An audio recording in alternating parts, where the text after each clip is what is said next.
Good morning, students. We are starting the next chapter in the Kingdom of Fools.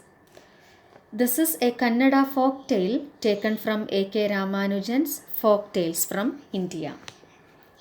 The main characters of this story are the king, minister, guru, and disciple.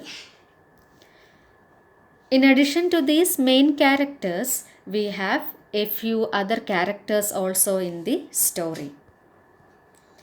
Once, a guru and his disciple reached a city.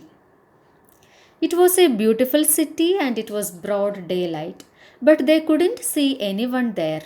The shops were all closed, houses were locked, and even the cattle was found sleeping. They were amazed by what they saw around them. They wandered around till evening, and then the whole city woke up and started their works. Shops were opened, people were walking through the streets, some people were working in the fields, and students, that was the kingdom of the fools. The king and the minister of that kingdom were fools. They wanted their kingdom to be different. So they changed night into day and day into night. The people in that kingdom slept during day and did their works at night. One more strange thing that the guru and disciple came across in the city was that everything cost the same. That means, let it be a bunch of bananas, rice, or whatever it is, it cost a single dudu.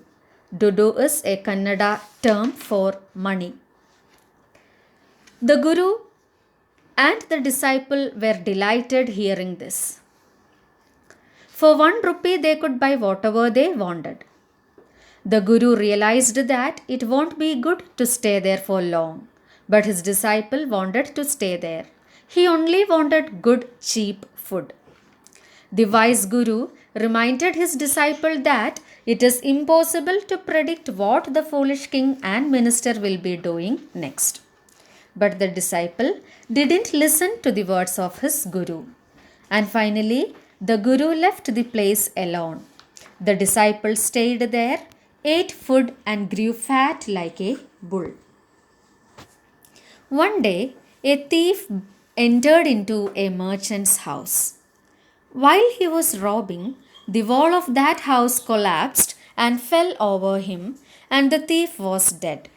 The thief's brother ran to the king and complained. Do you know what the complaint was? The thief's brother wanted the king to punish the merchant for not building strong wall. The king summoned the merchant. When questioned, the merchant said that it was the fault of the bricklayer who built the wall.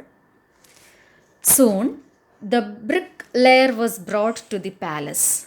On questioning, the bricklayer admitted that the wall was not built strong and said that it was because he was disturbed in his work by a dancing girl going up and down the street that day. The king realized the seriousness of the case and he ordered to find the dancing girl.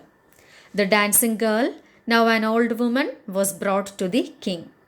The old woman said that she was walking through the street that day many times to get the jewelry from the goldsmith. When the goldsmith was brought to the king, he also had his own story to tell. He said that he couldn't give the jewelry to the dancing girl in time because he had to finish a rich merchant's order.